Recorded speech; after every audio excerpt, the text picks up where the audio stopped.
Oi, gente, bom dia. Estão por aí? Bom dia, Bruna. Chay. Vocês estão me ouvindo bem? Sim. Que página que a gente está no PDF? No PDF, alguém sabe me dizer aí? No livro físico é 415, e aí a gente vai começar do último parágrafo que diz: mergulhado em sua conhecida depressão. Vejam aí se vocês acham. Deixa o chat aberto aqui. Tu achou, Chay? Se achar, Eu vou digitar o começo da frase para ver se aparece ali. É isso. mergulhada em sua depressão, isso? Mergulhado em sua conhecida depressão. Ah, tá. Obrigada, Bruna. Imagina. Se tu achar, coloca aqui no chat pra gente, chat. Vou começar, tá bom, gente? Mergulhado em sua conhecida depressão, depois de ler as provas de O Ego e o Id, Freud criticou como obscuro, montado artificialmente e com uma dicção desagradável. Garantiu a Firenze. Juro a mim mesmo que não vou me permitir entrar novamente num gelo tão escorregadio. Achava que estava num declínio agudo, desde além do princípio do prazer, que ainda continha muitas ideias e estava bem escrito. Como tantas outras vezes, ele avaliou mal a sua própria obra. O Ego e o Id está entre os textos mais indispensáveis de Freud. No conjunto de sua obra escrita, a interpretação dos sonhos e os 3 ensaios sobre a teoria da sexualidade deverão sempre ocupar um lugar de destaque. Mas apesar do que Freud pudesse dizer, o ego e o id é um triunfo de energia mental lúcida. Os protestos de velhice de Freud, nos anos anteriores à guerra, o atormentado embate com perdas pessoais, a mera luta física para sobreviver e ajudar a sua família a sobreviver na Viena do pós-guerra, poderiam fornecer inúmeras justificativas para o encerramento de suas atividades. Mas o que outros descobridores teriam deixado à carga de seus discípulos, Freud sentia-se obrigado a fazer pessoalmente. Se o ego, se o ego e o id de algum modo parece obscuro, isso se deve à extrema concisão de seu trabalho pós-guerra. O prefácio ao livrinho tem um tom tranquilizador. Freud diz a seus leitores que está levando adiante certos raciocínios iniciados em além do princípio do prazer, agora enriquecidos com diversos fatos da observação analítica e isentos dos empréstimos à biologia que se permitira antes. Por isso, o ensaio está mais próximo da psicanálise do que seu além. Ele acrescentava que iria abordar teorias até então não trabalhadas pelos psicanalistas e que não conseguira deixar de repelir várias teorias apresentadas por não analistas ou ex-analistas afastados da análise. Mas ressaltou com ligeira truculência, embora sempre tivesse reconhecido de bom grado suas dívidas para com os pesquisadores anteriores, agora não sentia nenhum dever de gratidão. No corpo do texto, de ego e o id, Freud, de fato, encontrou espaço para acreditar uma sugestão de Grodeck, um autor que, por motivos pessoais, protesta em vão que não tem nada a ver com a ciência avançada e rigorosa. A sugestão de que a nossa mente é vivida por poderes desconhecidos e incontroláveis. Para imortalizar essa ideia, Freud propôs seguir a nomenclatura de Grodeck, embora não com todo o seu significado, e denominar uma significativa parcela do inconsciente como id. Grodeck podia considerar esse reconhecimento pouco generoso, mas Freud, com toda a sua relutância, confiava na absoluta originalidade de seu trabalho. era mais uma síntese do que uma especulação. O que, poderíamos acrescentar, já era muito bom. O texto de Freud se inicia com uma repetição do que já se sabia, que a velha divisão psicanalítica entre os reinos consciente e inconsciente é absolutamente fundamental para a psicanálise. É, inquestionavelmente, sua primeira marca distintiva, que não se pode ignorar. Afinal, a propriedade de ser consciente ou não é a única lanterna nas trevas da psicologia das profundezas. Além disso, o inconsciente é dinâmico. Não admira que os analistas tenham se deparado com ele pela primeira vez através do estudo da repressão. O reprimido é, para nós, o protótipo do inconsciente. Até aí, Freud esteve em terreno familiar a qualquer pessoa que conhecesse seu pensamento. Mas ele estava usando esse terreno apenas como base de lançamento para a exploração de áreas desconhecidas. A repressão implica um agente repressor, e os analistas haviam situado esse agente em uma organização coerente dos processos mentais, o ego. No entanto, o fenômeno da resistência, presente em todos os tratamentos psicanalíticos, levanta um difícil quebra-cabeça teórico, que Freud identificara anos atrás.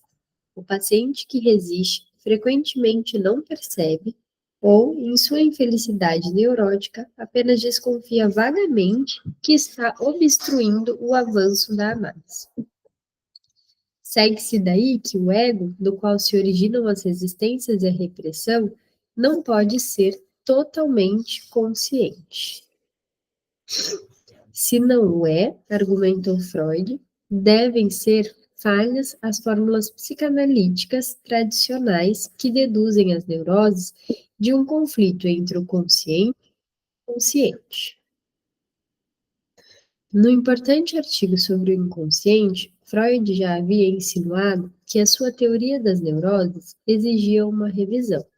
A verdade é que não só o psiquicamente reprimido permanece alheio à consciência, mas também uma parte dos impulsos que dominam o nosso ego. Em suma, na medida em que tentamos abrir nosso caminho para uma visão metapsicológica da vida mental, precisamos aprender a nos libertar da significação do sintoma consciência. Essa passagem, escrita em 1915, é um índice do grau de emaranhamento entre o velho e o novo na teorização de Freud. Mas não foi senão em o ego e o id que ele extraiu todas as consequências dessa sua percepção.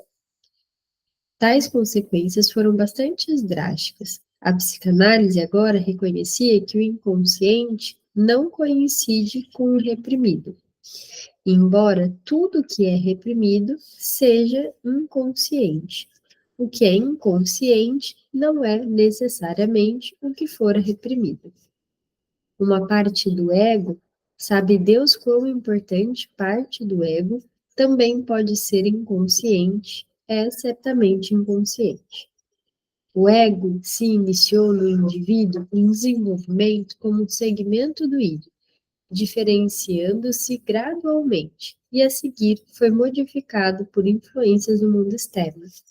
Colocando muito simplesmente, o ego representa o que se pode chamar de razão e deliberação, em contraste com o id, que contém as paixões. Nos 15 anos que lhe restavam, Freud não foi inteiramente coerente ao precisar os poderes que deveriam ser atribuídos respectivamente ao ego e ao id, mas poucas vezes duvidou do que, em geral, o vencedor é o id. O ego, escreveu ele em O Ego e o Id, numa famosa analogia, se assemelha ao cavaleiro que supostamente refreia a força do cavalo, com a diferença de que o cavalheiro o faz com a sua própria força, e o ego com a força tomada de empréstimo, tomada ao id. Freud levou essa analogia até onde era possível. Assim como muitas vezes não resta ao cavaleiro, se não quiser se separar do cavalo, se não conduzi-lo para onde o cavalo quer ir. Da mesma forma que o ego também está acostumado a traduzir a vontade do id em ação, como se essa vontade fosse sua. O id não é o único adversário problemático. Sabemos que, antes da guerra, no artigo sobre o narcisismo e posteriormente na psicologia de grupo, Freud havia reconhecido o segmento específico do ego, o qual zela criticamente por ele. A esse segmento veio dar o nome de superego e ocupou-se em esclarecê-lo ao longo do ego e o id. O cavaleiro, o ego, não está apenas, pode-se dizer, furiosamente empenhado em manter as rédeas de seu cavalo teimoso. O id, como ainda é reforçado, ao mesmo tempo, a lutar com uma nuvem de abelhas bravas, o superego enxameando sobre ele. Vemos o ego, escreveu Freud, como uma pobre coisa que está numa tripla servidão e, em consequência, sofre sob ameaça de triplos perigos: o mundo externo, da libido do id e da severidade do superego. Ele fica aqui, né? Toma de direita e toma de esquerda, toma de lá e toma de cá, como um mediador disso. Expondo a angústia correspondente a tais perigos, o ego, para Freud, é um negociador acuado, de forma alguma onipotente, tentando mediar com prudência as forças que o ameaçam e lutam entre si. É exatamente isso que eu estava falando agora, que para quem está, de repente, no início, é importante ter essa ideia de que o ego ele é um mediador. Ele se esforça para tornar o id dócil às pressões do mundo e do superego, e ao mesmo tempo tenta persuadir o mundo e o superego a agir de acordo com os desejos do id. Como fica a meio caminho entre o id e a realidade, o ego corre o risco de sucumbir à tentação de se tornar adulador, oportunista e mentiroso, muito parecido com um estadista que, com todo o seu bom discernimento, ainda quer se manter nas boas graças da opinião pública. Mas esse contemporizador servil e maleável controla os mecanismos de defesa, o ambíguo dom da angústia, o discurso nacional, a capacidade de aprender a partir da experiência. Ai, gente, tô com uma tosse chata.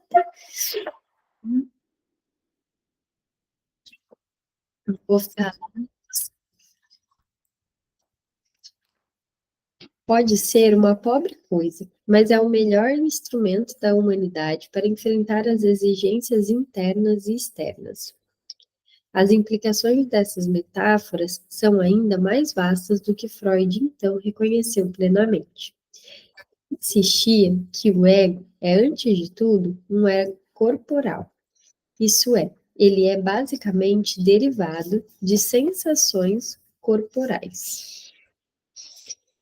No entanto, ele adquire não só boa parte de seu conhecimento, mas também grande parte de sua própria forma, a partir de seu intercâmbio com o mundo exterior, de suas experiências com visões vistas, sons ouvidos, corpos tocados, prazeres explorados. Freud não seguiu explicitamente essa linha de investigação em o ego e o id, embora, na psicologia de grupo, ele tenha explorado alguns dos envolvimentos do ego com influências externas. Em alguns de seus últimos textos, porém, Freud levaria essas ideias para os domínios mais vastos. Aqui tem uma nota. Antropólogos, sociólogos e historiadores com preocupações psicanalíticas vêm seguindo as sugestões de Freud desde os anos 1930. Sentiram-se autorizados pela nova concepção de Freud sobre o ego enquanto instância, a enfrentar tanto o interior quanto o exterior, lutando, negociando, fazendo acordos com o meio ambiente, tanto quanto com o id e o superego. Sua psicologia do ego serviu para transformar a tragicomédia privada da psicanálise do pré-guerra numa peça com referências muito mais amplas, um drama histórico ricamente encenado. O tipo de investigação analítica na arte, religião, política, educação, direito, história e biografia, tão fascinante aos olhos de Freud, tornava-se muito mais fácil com a sua percepção do ego como um cavalheiro que, por mais árdua que fosse sua dupla tarefa de domar o id e pacificar o superego, ao mesmo tempo mantém os olhos abertos para o campo a seu redor.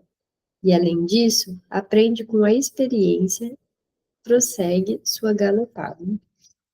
Hoje, gente, um dia desses estava conversando lá no Conectadas com as meninas, e aí, peraí que eu tô falando, mas eu tô aqui.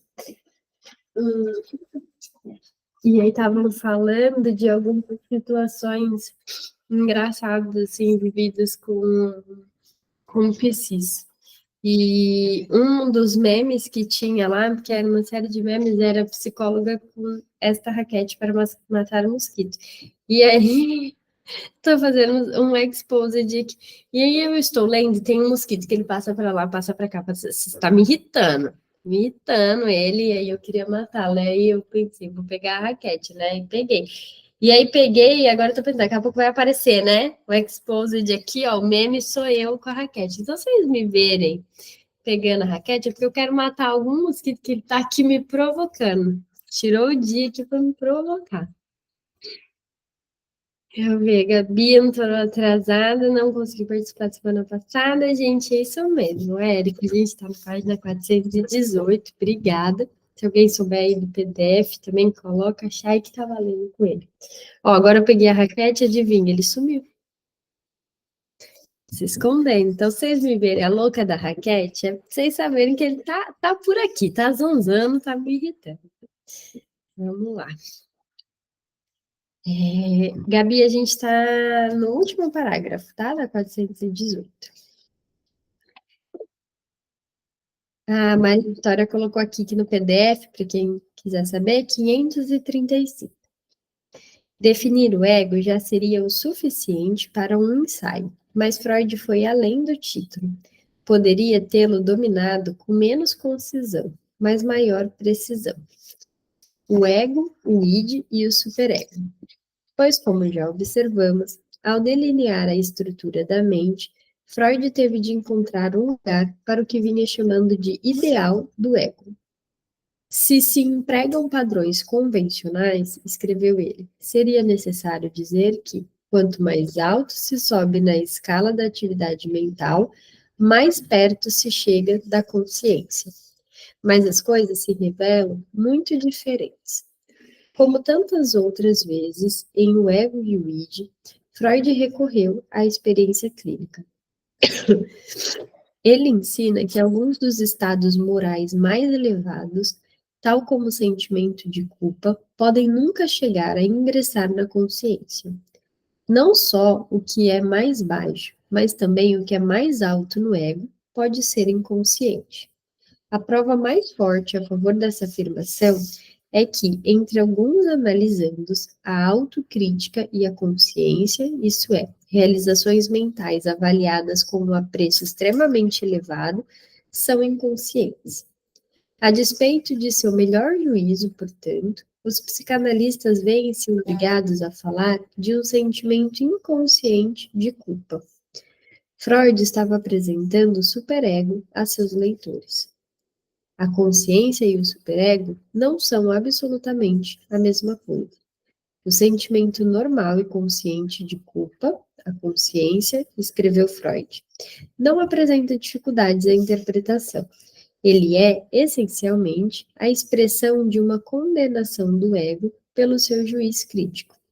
Mas o superego é uma função mental mais intrincada. Seja consciente ou inconsciente, de um lado ele abriga os valores éticos do sujeito, e de outro observa, julga, aprova ou castiga a conduta. Nos neuróticos obsessivos e melancólicos, os sentimentos de culpa resultantes vêm à consciência, mas para muitos outros, eles só podem ser inferidos. Por isso, o psicanalista reconhece uma fonte relativamente inacessível de desconforto moral torturante, o qual, justamente por ser inconsciente, deixa apenas fragmentários e quase ilegíveis. A vida moral do homem, sugeria Freud, toca extremos muito mais distanciados do que geralmente creem os moralistas. Por isso, o psicanalista pode endossar de bom grado o aparente paradoxo de que não só o homem normal é não só muito mais imoral do que acredita, como também muito mais moral do que sabe. Olha, boa essa frase, hein? Não é? Essa primeira parte aqui, o homem normal é não só muito mais imoral do que acredita, é muito interessante quando a gente pensa na questão do que as pessoas dizem ali em análise, e não num lugar de moral, nessa coisa de errado, assim, né? Nossa, coisa errada, que nem tudo que é imoral, por exemplo, traria nessa questão de ser um crime ou algo assim, mas às vezes as pessoas descobrem ou têm falas ali que elas pensam, meu Deus, é imoral pensar sobre isso, mas de alguma maneira tem um desejo ali, né? Freud apresentou o fenômeno dos sentimentos inconscientes de culpa, citando o exemplo de pacientes em análise cujos sintomas se tornam mais sérios quando o analista manifesta a esperança de uma cura final ou elogia os progressos que fazem. Quanto melhor parecer estar, pior ficam. Quanto melhor parecem estar, pior ficam.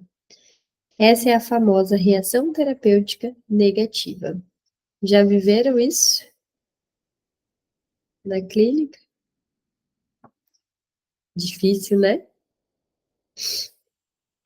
Como seria de esperar, Freud insistiu que é um erro considerar sumariamente essa reação como uma espécie de desafio ou uma tentativa orgulhosa do paciente em se mostrar superior ao médico.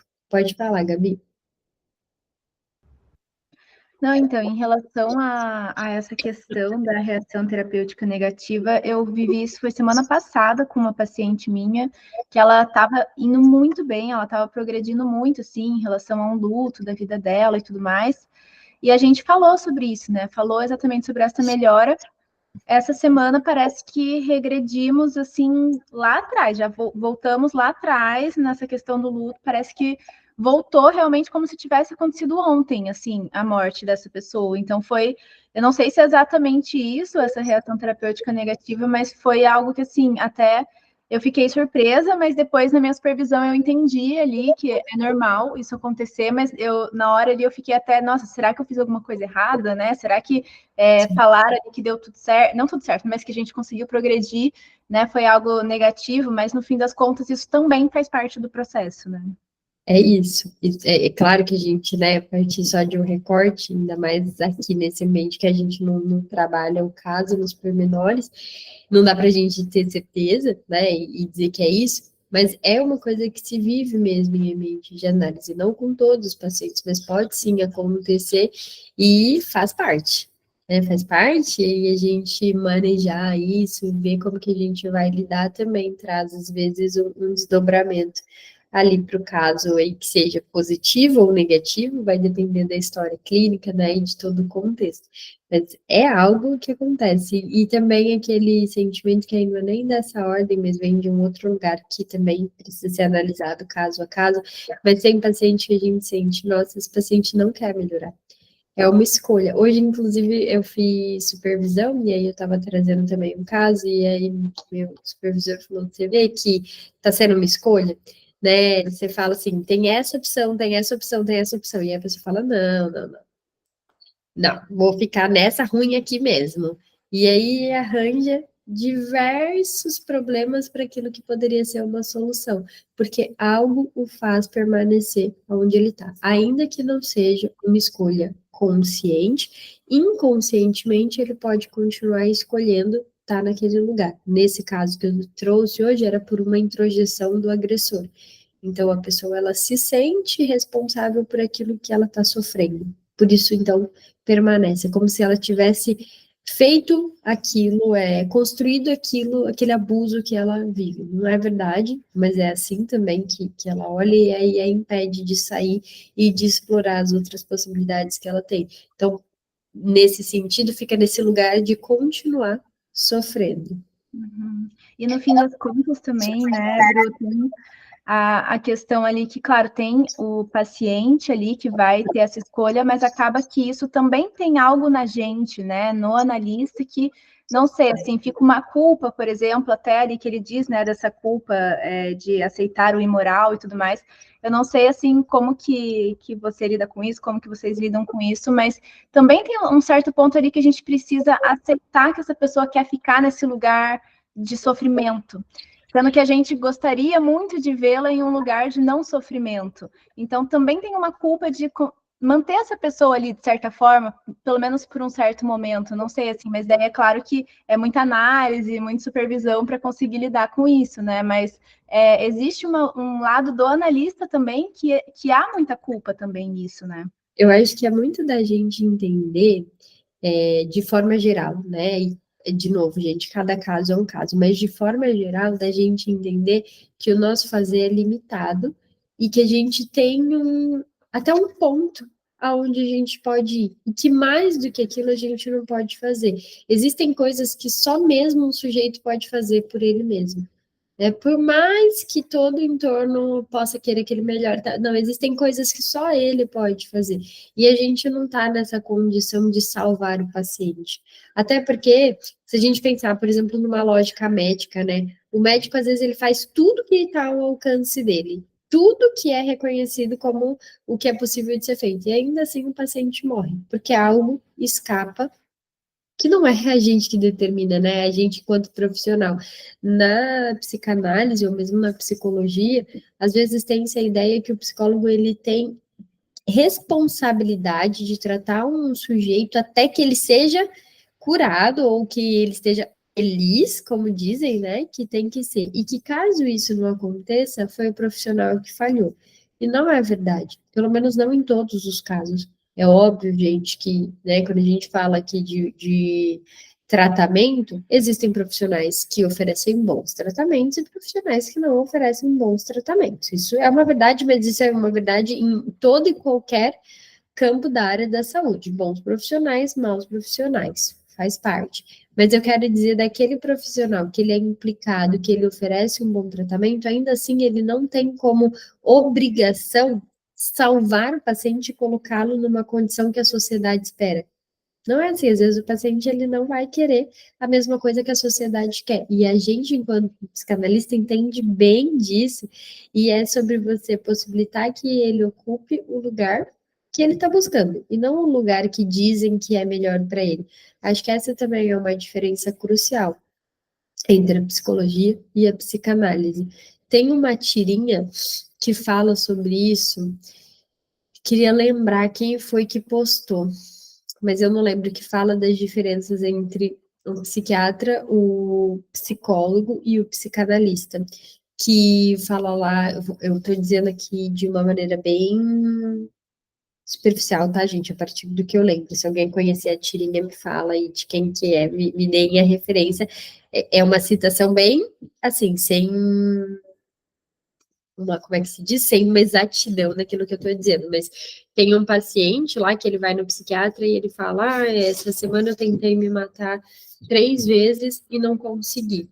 E aí o psiquiatra fala, então vou te dar um remédio para que afaste esses pensamentos, né, de desejo, então, de morte, de suicídio. Aí ele vai lá no psicólogo e o psicólogo fala, então vou te ensinar 3 técnicas para lidar com o que você está sentindo e você melhorar em relação a isso. Aí ele vai no psicólogo e traz a mesma coisa, e no psicanalista, e traz esse discurso, né, tentei me matar 3 vezes, e aí o analista fala, e como é que foi falhar nessas 3 vezes? E aí, então, ele pode dizer a partir desse lugar, e aí tem, porque não é numa condição da gente dar uma resposta, ou da gente dizer, não se mate. Porque a gente não vem desse lugar de sugestionar, de dizer, não, você não pode se matar porque a vida é linda. Tá, vamos ouvir. Por que que quer se matar? Por que que chegou nesse lugar? De novo, eu tô falando de uma tirinha, né, de um meme aí que rola na internet, mas só para que a gente possa pensar o lugar de analista, que tanto se difere desses outros lugares. Às vezes a gente quer muito que um paciente ele retome a vida, que ele veja a cor, as coisas que ele queira melhorar, porque enquanto analista a gente ainda é humano e espera que as pessoas tenham uma condição psíquica saudável, mas o que ela vai fazer com aquilo, aí é dela, não é nosso. Deixa eu ver aqui o que vocês mandaram. Nossa, eu li um texto ótimo sobre isso esses dias, introjeção. Ah, eu já indiquei esse artigo inúmeras vezes, Gabi. Esse artigo é ótimo. Inclusive, eu já mandei lá no Quintas com Freud, gente. É maravilhoso. A Gabi colocou aqui o nome dele, mas se vocês procurarem lá nos documentos, eu já mandei. Se alguém não achar, pode mandar mensagem lá que eu encaminho de novo para vocês, porque eu tenho ele. É muito bom. Tá aqui no chat, se chama Introjeção, Incorporação e Identificação com o Agressor através do pensamento do Firenze. Com certeza vocês já me ouviram falando desse artigo, é muito bom, muito. Deixa eu ver aqui. Pelo contrário, deve-se ler essa reação bastante perversa como uma mensagem séria, provavelmente desesperada. A origem da reação terapêutica negativa parecia fora de dúvida para Freud. Ela brota de um sentimento inconsciente de culpa, do desejo de castigo, mas está totalmente fora do alcance do paciente. Esse sentimento de culpa é mudo. Ele não lhe diz que é culpado. O paciente não se sente culpado, e sim doente. Nossa, o Freud tem um texto também sobre isso que é muito bom. Deixa eu ver. Ai, qual que é o nome? Deixa eu ver se eu consigo abrir aqui. Queria indicar para vocês, porque é um texto dele muito bom.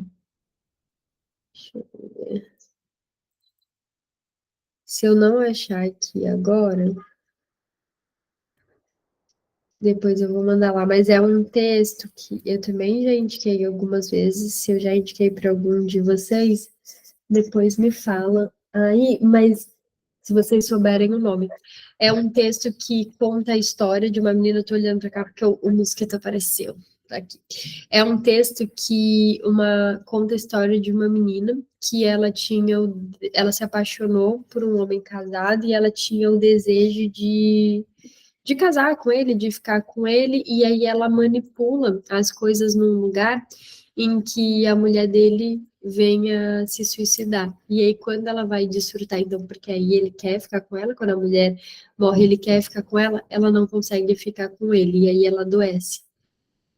É bem legal o texto, deixa eu ver aqui que eu consegui abrir a planilha.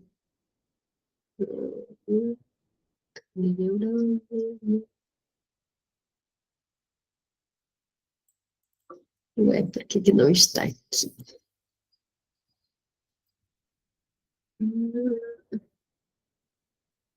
Ai, não tá na planilha que eu achei que estivesse. Vou procurar o nome direitinho dele e eu passo para vocês. Eu acho, tem um aqui que eu acho que pode ser Os que Fracassam no Triunfo. Ah, que tem esse outro nome, lê isso. Tem esses dois nomes, os arruinados pelo êxito ou os que fracassam no triunfo, de 1916. É um texto bem bacana que ele trabalha essa ideia, então de culpa, de não conseguir aproveitar daquilo que o sujeito buscou. Obrigada, viu, Lê? Nas novas conferências introdutórias sobre a psicanálise, sua última exposição sistemática da teoria psicanalítica, escrita uma década depois de O Ego e o Id, Freud resumiu essa análise com clareza. Os bebês não nascem com um superego, e seu surgimento é de grande interesse analítico. Na visão de Freud, a formação do superego depende do desenvolvimento das identificações. Essa é uma ideia que diverge na psicanálise, né? Para o Freud, a gente não nasce com um superego, mas tem outros psicanalistas que acreditam no contrário disso. Freud alertou os leitores que estava a ponto de entrar numa questão complicada, profundamente emaranhada com os destinos do complexo de Édipo. Esses destinos, para dizer tecnicamente, envolvem a transformação das escolhas de objeto em identificações. Inicialmente, as crianças escolhem seus pais como seus objetos de amor, e a seguir, forçadas a renunciar tais escolhas como inaceitáveis, identificam-se com eles, assumindo suas atitudes, normas, ordens e proibições para si mesmas. Em suma, tendo começado por querer possuir os pais, as crianças terminam querendo ser como eles, mas não exatamente como eles. Eles constroem suas identificações, como disse Freud, não sobre o modelo de seus pais, mas sobre o do superego parental. Dessa forma, o superego se torna o veículo da tradição, das avaliações resistentes ao tempo que assim se propagaram ao longo das gerações. Portanto, o superego, ao mesmo tempo que preserva os valores culturais e ataca o indivíduo em que habita, torna-se tanto agente da vida como da morte. É bastante intrincado, mas as questões o são ainda mais. O superego, internalizando as exigências e os ideais dos pais, consiste em mais do que mero resíduo das primeiras escolhas de objeto ou identificações do id. Ele também inclui o que Freud chamou de uma vigorosa formação reativa contra ambos. Assim como antes, em O Ego e o Id, Freud explicou suas proposições técnicas em linguagem clara. O superego não se esgota no preceito. É assim, como o pai, que você deve ser, mas também abarca a proibição. É assim, como o pai, que você não pode ser. Isso é, não pode fazer tudo o que ele faz. Algumas coisas permanecem reservadas a ele. Conservando a marca do pai, o superego vai produzir uma consciência, ou talvez o sentimento inconsciente de culpa. Em resumo, o ideal do ego revela-se como sendo o herdeiro do complexo de Édipo. Assim, a natureza e as realizações culturais mais elevadas do homem são explicadas por vias psicológicas. Essa explicação, ensinou Freud, se mostrara tão esquiva aos filósofos ou, sob esse aspecto, a outros psicólogos, justamente porque todo o id, a maior parte do ego e, na verdade, a maior parte do superego se mantém inconscientes. Aqui tem uma nota. Somar-se-ia uma outra complexidade. Quando Freud veio a considerar o desenvolvimento emocional de meninos e meninas, ao qual nesses anos vinha começando a dedicar sua atenção.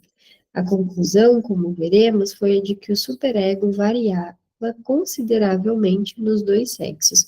Aqui ele está falando do ideal do ego, e aqui ele não fala, né, mas tem o eu ideal e o ideal do eu. No texto do Narcisismo, de introdução, fala bastante sobre isso. Quem tiver dúvida sobre esses conceitos, vale a pena ler e estudar a partir de toda a obra ali, né, que ele vem trazendo, de tudo que ele vem falando.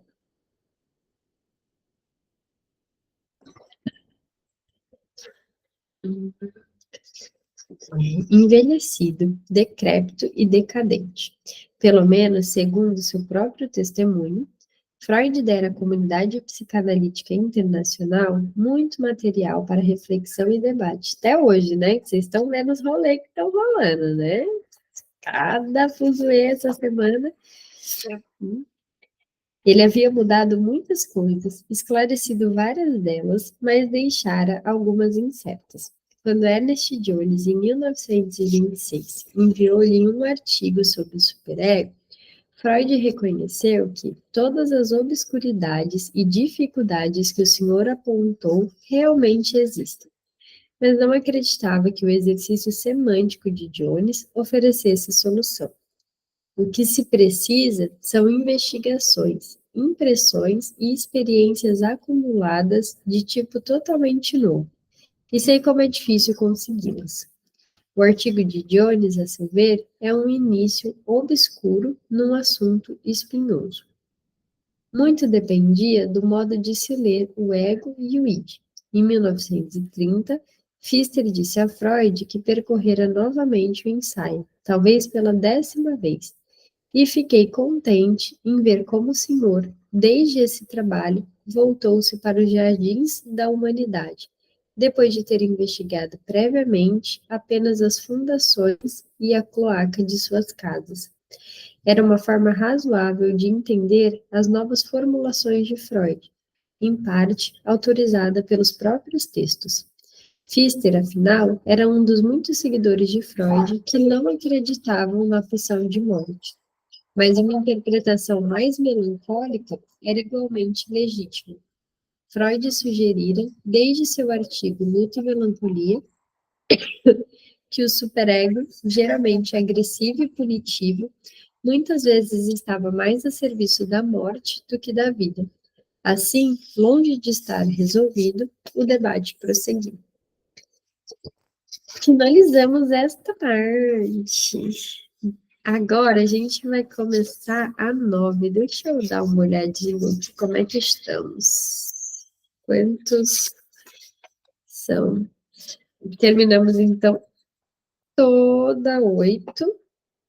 Agressões, coisas abrangentes e importantes, paz inquieta, morte, experiência e teoria, eros, ego e seus inimigos. E agora falta 9, 10, 11, 12.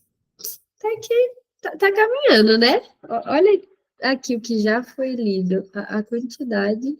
Olha, gente, muita coisa. Deixa eu ver qual que é o tamanho deste.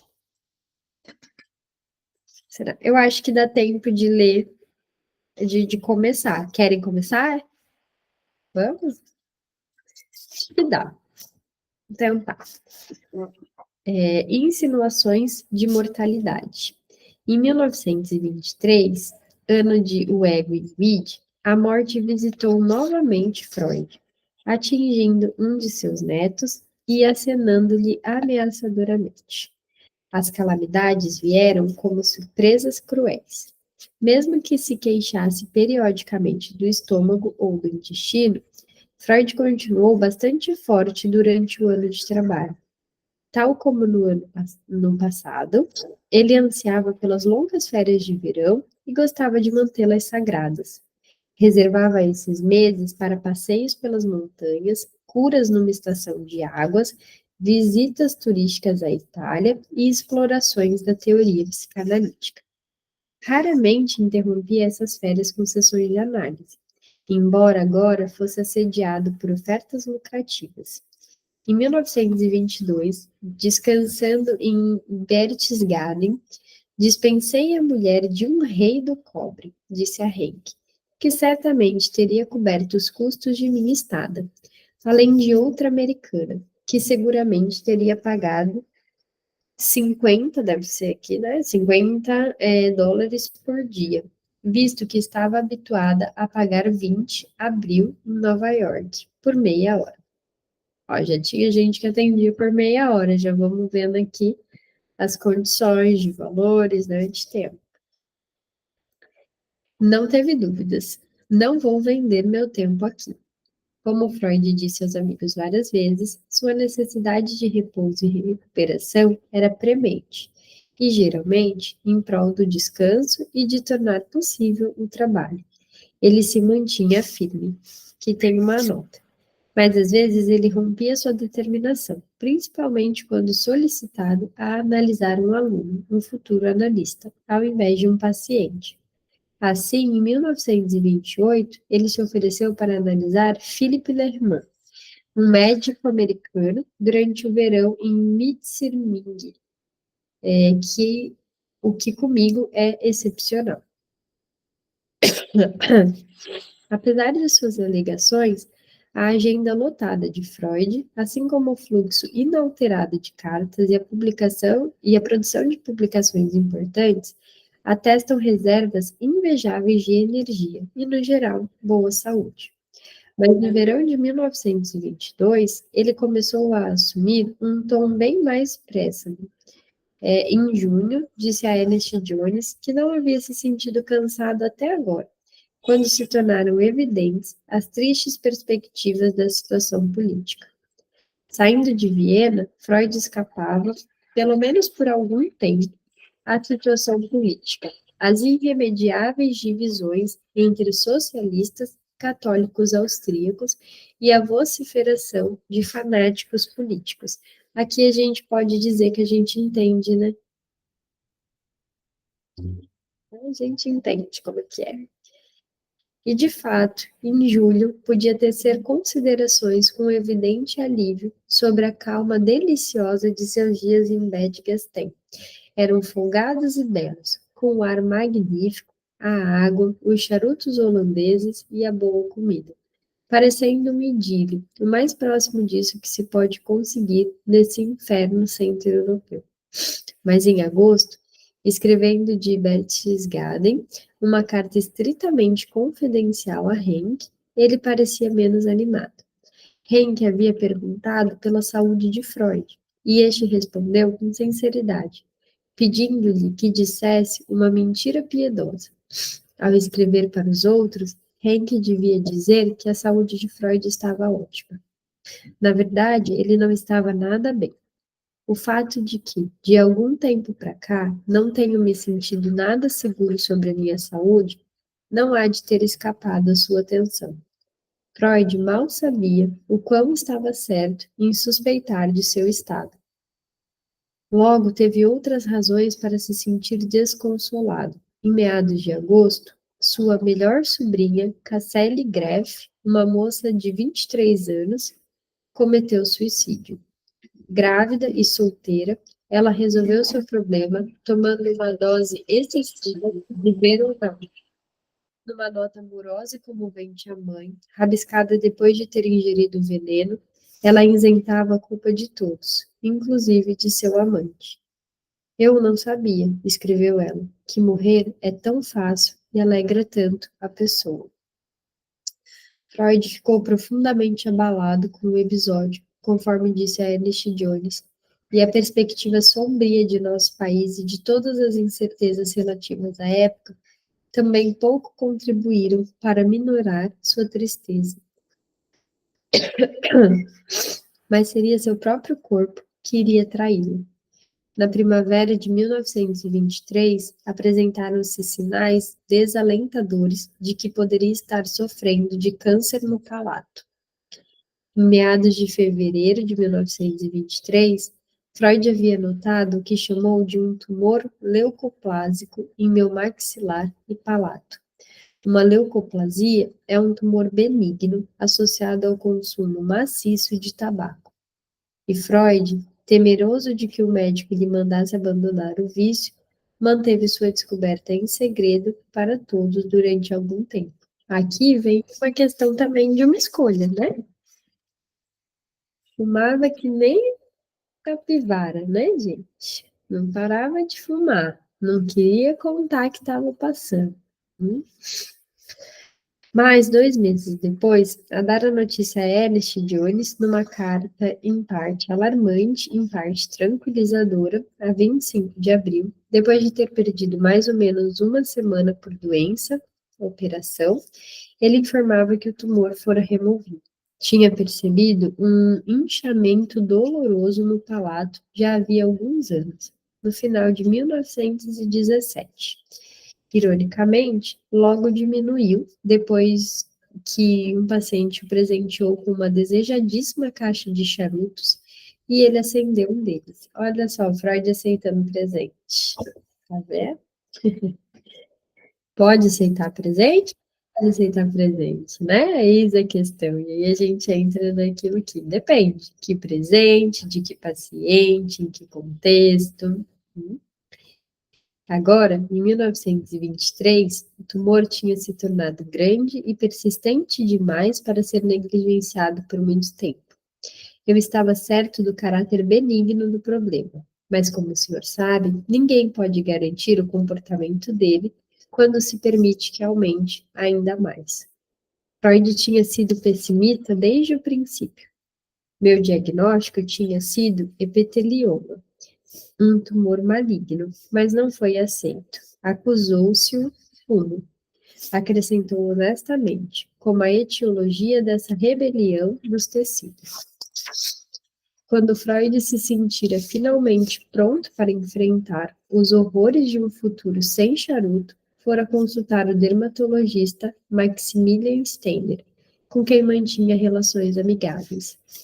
Steiner realmente lhe pediu para parar de fumar, mas mentiu a Freud, abrandando a natureza do tumor. Poucos dias depois, em 7 de abril, Felix Dutch, por algum tempo havia sido o clínico geral de Freud, foi visitá-lo. E Freud lhe pediu que olhasse sua boca. Prepare-se, avisou o visitante, para ver algo que o senhor não vai gostar. Freud tinha razão.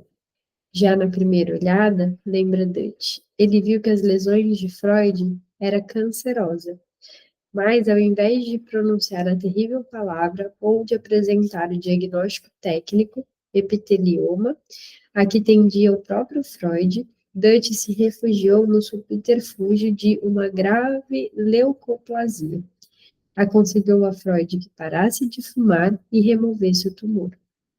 Freud era um médico rodeado de médicos, mas não procurou a opinião de um eminente especialista, nem recorreu a um cirurgião de vias orais em quem tivesse confiança.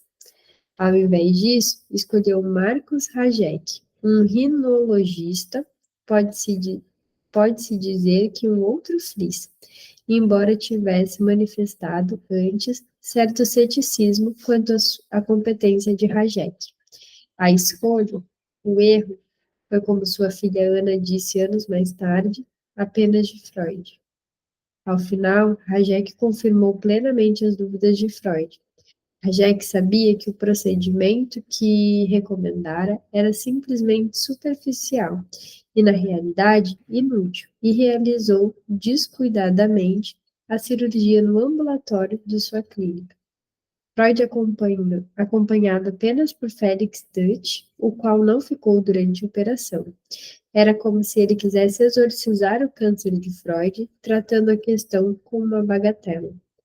Mas algo se passou terrivelmente mal na mesa de operações. Freud sangrou com grande abundância durante e após a cirurgia, tendo sido deitado numa maca, num quarto minúsculo, numa ala do hospital, visto que não havia nenhum outro quarto disponível. Sua única companhia era um outro paciente, que Anna Freud posteriormente descreveu como um anão retardado, simpático e amistoso. O anão, de fato, pode ter salvado a vida de Freud. Martha e Anna Freud foram solicitadas a levar alguns artigos de primeira necessidade para o hospital, visto que Freud poderia ter que passar a noite lá. Elas o encontraram manchado de sangue, sentado numa cadeira de cozinha. Na hora do almoço, não se permitia nenhuma visita à enfermaria, e elas foram enviadas de volta para casa com a garantia de que o estado dele era satisfatório. Mas quando voltaram no começo da tarde, descobriram que, na ausência, eles sofreram uma forte hemorragia. Ele havia apertado a campainha para pedir ajuda, mas a campainha não estava funcionando. E Freud, sem ter como se fazer ouvir, ficou desamparado. Felizmente, o anão saiu correndo para buscar a enfermeira e, com alguma dificuldade, a hemorragia foi controlada.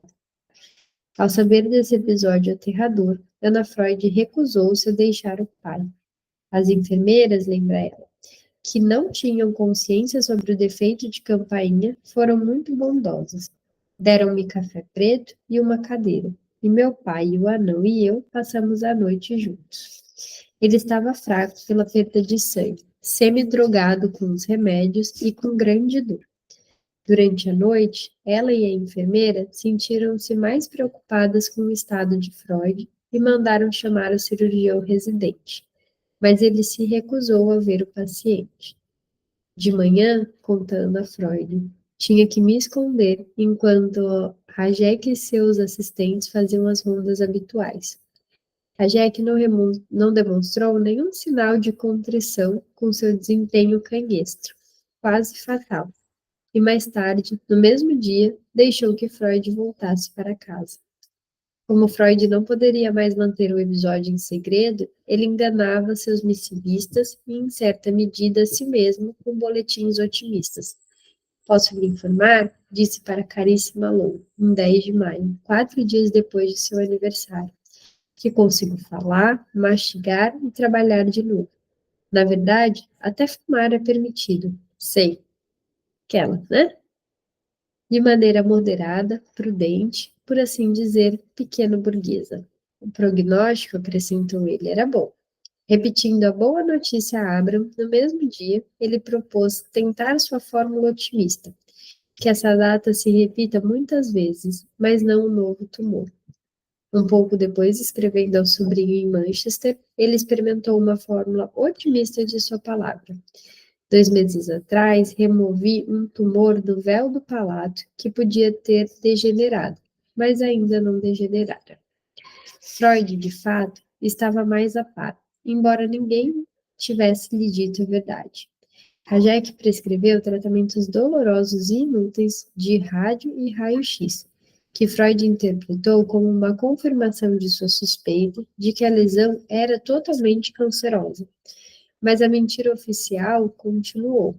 Rajek permitiu que Freud tirasse suas férias costumeiras de verão, embora solicitasse informes constantes e uma visita de retorno em julho, para verificar a cicatrização. Freud foi para Bad Gastein e a seguir para Lavarone, na Itália, junto à fronteira austríaca. Mas o verão não trouxe melhoras. As dores continuavam a atormentá-lo tanto que, por insistência de Ana, ele pediu a Dutch que viesse consultá-lo em Bad Gastein. Dutch foi imediatamente. Viu que seria necessária uma segunda operação mais radical, mas ainda continuou a ocultar de Freud a verdade completa. Se eu não me engano, ao todo foram 37 cirurgias. Muito triste, né, Flá? Essa história da mentira que ele sabia, né? Aqui acho que fica claro, assim, ele e a Ana provavelmente sabiam o que estava acontecendo, mas vinha de um lugar de negação, né? Talvez tenha sido esse erro aí que ele cometeu, escolhido médico, tenha sido mesmo uma negação daquilo que ele estava vivendo.